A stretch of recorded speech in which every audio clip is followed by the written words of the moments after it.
My involvement in the industry goes back to 1975-1976 period. Having seen printing equipment in large printing organizations, I thought I should get involved in the printing industry. Also, along with that period, we also had the opportunity of learning printing in school as a pre-vocational subject, which led me to apply for a position at the Associated Newspapers of Ceylon Limited, which I later joined in 1980. In 1983, the proprietary computer-based typesetting system produced by Amicus International was introduced to ANCL.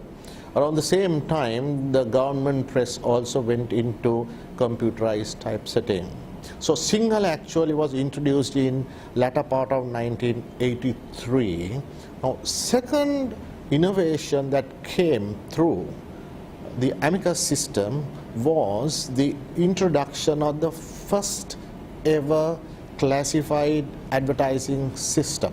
What does that contribute to our production process? It contributed by having alphabetically designed, alphabetically sorted classifications with proper hyphenation and justification.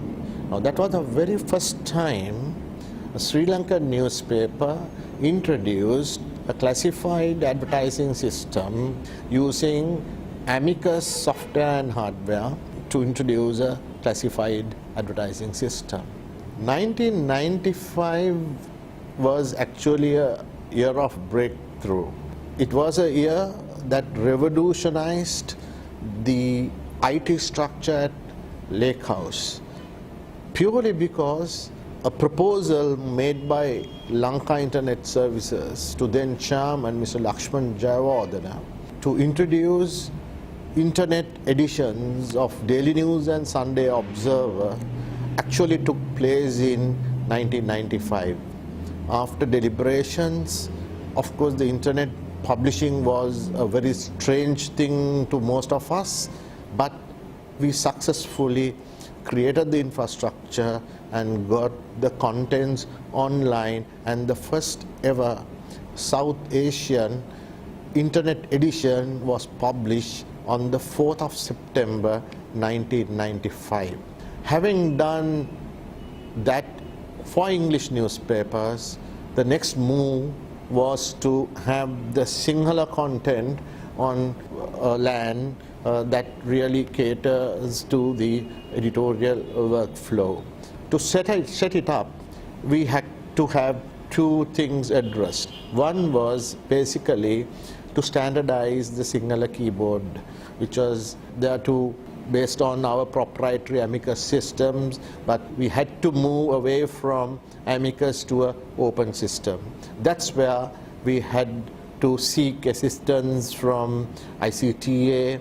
Our contribution to national development was such that it was we who developed the Dinamina font, which was later accepted as the Unicode font used by the ICTA for standardization.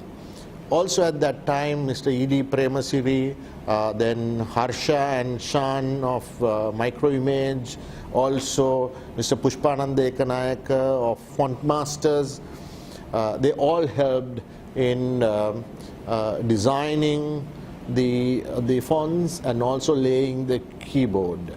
Apart from the unique workflow, we have introduced archival system with asset management so that every photograph, cartoon, caricature, image, news item, page is automatically archived.